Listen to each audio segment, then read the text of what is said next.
Hello, everyone. This is the Papa John's Railsplitters on the mic. I'm Rusty Peace, and today we're talking with newly hired Lincoln Memorial University men's and women's wrestling coach Andy Bricker. Coach, welcome. Hey, how you doing?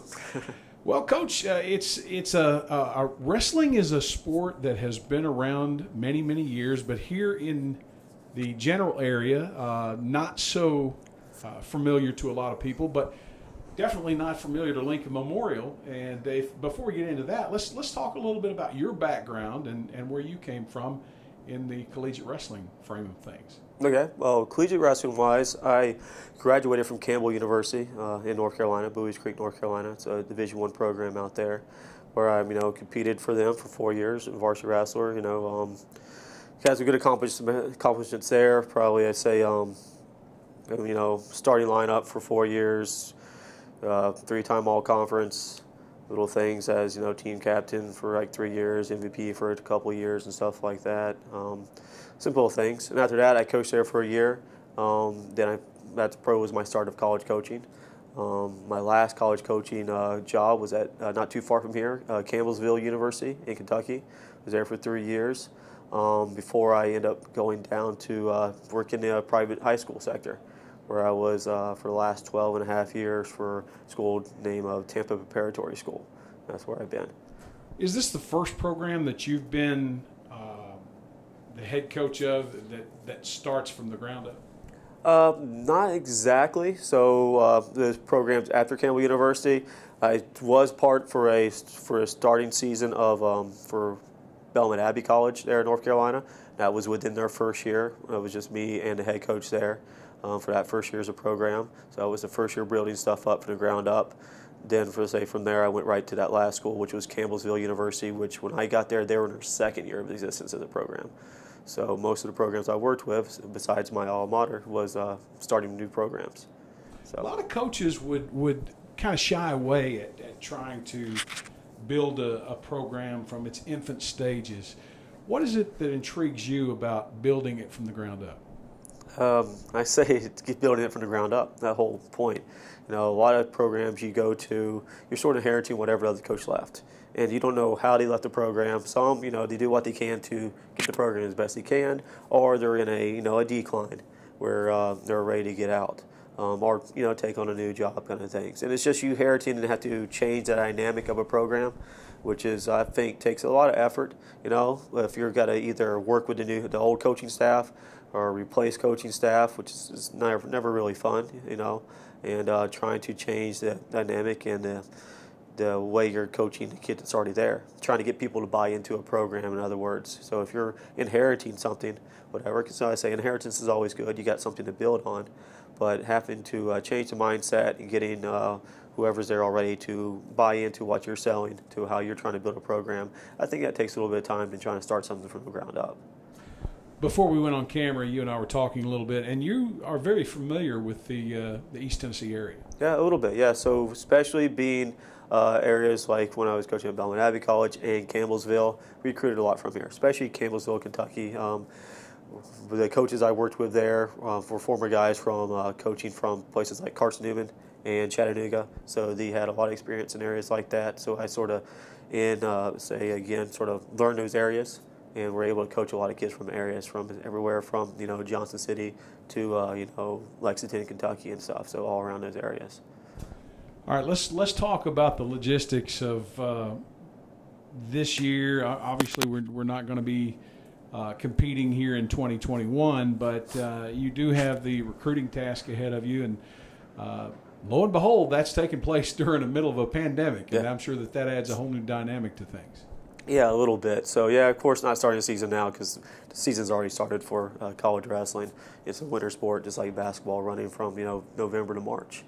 So, but coaching during the pandemic is a little bit different, trying to find tournaments and stuff to go to, because right now different states, pretty much what happened with this pandemic, different organizations from different states decided to do different routes. Some stay with the same season, just maybe modified, especially when it comes to how many tournaments or how many matches the athletes get to, what fans are allowed to watch these matches or anything like that. So that makes it a little bit different. But then we also got other states who moved their season a little bit, changed it, did some modified parts. As I know, States like, for example, like Texas hasn't started yet. They're going to be moved off a little bit. North Carolina hasn't started yet.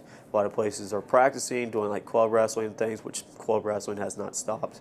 Really, they've been doing what you normally do year round, which is great because we still know some kids are still competing. Some of these off-season or club national tournaments are still going on and things like that. But for the high school seasons, some are going on and modified, some haven't started yet. So it makes it easier, I guess, to say for some of these college coaches to work. It all depends. I mean, just if you're willing to travel and get some other things done. So maybe not as much competition. Some state tournaments are here, but all kinds of different stuff. Thank you. So going back to the sport of wrestling itself, and I'm going to dance around a little bit here. I apologize for that, but you know, no disrespect to anyone here in the area. When you mention the word wrestling, a lot of people think, oh, okay, this is WCW or WWF, but you know, there's so much about sports that I personally have found that I didn't know when I thought I knew all there was to know about that sport. Yeah.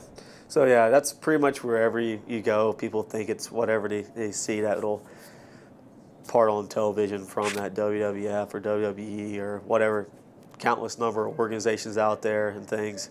It's sort of funny that some, you know, program on a show, you know, or television that just sort of developed that and people see it, which, you know, it's about marketing, broadcasting things. I mean, it's what, you know, just because the word pro is in front of the word wrestling doesn't mean it has anything to do with us whatsoever, which it doesn't. Okay, I mean, it's fun to watch those things, but big difference. So wrestling, whatever. So now collegiate level, there's a big difference from that stuff. Yeah, it's an organized sport. It's the world's oldest sport. If you really want to know, if you look at an organization from Olympics to what we're doing now, and that's pretty much what we're doing. And I'm here to educate more people about it, to show them that there's a big difference in what the weird stuff you see on TV, on the big networks, to what you see in high school, college, and you know, Olympic levels stuff. So bringing that to everybody and educate them. And I say once people get involved and see more of it, you're going to be more entertained. You're going to learn more than wondering who's going to hit who with a chair or something like that. Those kind of things that are just not realistic. You know, what we do here is just like most sports, is sweat, blood, and tears of kids competing, you know, and trying to be the best they can. And then, of course, you've got the Olympic wrestling. I think it's Greco-Roman. Freestyling Greco-Roman, yes. The name that comes to mind is, was it Rulon Gardner? Rulon Gardner, correct. As a big name in that sport. So what is it that you personally, as a coach, look for in an individual to be a part of your team? Yeah. Well, we'll first start trying to recruit people to LMU, you know, to try to get the ideal students for this area, kids who see this place and want to be here. You know, going with the standards here academically and athletically, and sort of catering to that and trying to recruit the right student athletes for this place. And on top of that, trying to get the people who want to be here part of a program. Like you were asking me about building and being part of something new, starting some history here. I'm looking for the student athletes who want to do the same thing. So whoever first walks in here, this first year team is going to be a team that sort of, you know, makes a footprint, you know, as in athletic wise, and their, you know, their position on campus here, what kind of student athletes we have here. And we want nothing but positivity and, you know, and success, and we want to build that for the future to come. What have you identified thus far in your first week of employment as the head wrestling coach for Lincoln Memorial that these programs have to have in order to compete at a competitive level? Well, the first thing I've seen here, talking to some of the other coaches and looking at what the athletic program here is LMU is the place you can win. You got the athletics here, the teams and stuff, the drive from these student athletes, and you have championship teams from all across the board, from almost every sport here. They have success here.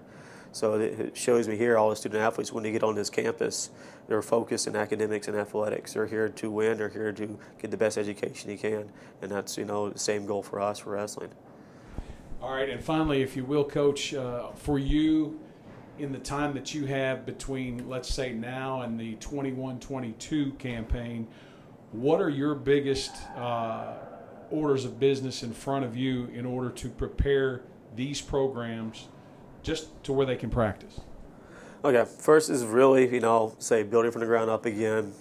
We getting the facilities straightened out, you know, getting our equipment, our wrestling mats and things, getting the practice times and everything, work out that schedule, getting that stuff going is the first thing. You know, realizing the time frames we have, organizing everything with class times and other team practice times, and getting those things worked out for us here in Mars. Other things would be, just basically just recruiting the right student athletes and getting on that, trying to get those massive kids in. For every athletic program, there's a thing about retention. So us getting the right kids and making sure it's the right fit, because you always have some student athletes that get here who realize maybe in that middle of the season, as in maybe I don't want to continue doing this as a sport, whatever. I maybe want to stay at the school, do whatever. Different things happen. So you got to have an account for that when it comes to recruiting. Just getting the right kids again and getting a big number of them, which I think the bigger you have, the more community you're going to have as a team. People are going to work together better, and I think your retention will be better than just having a small number.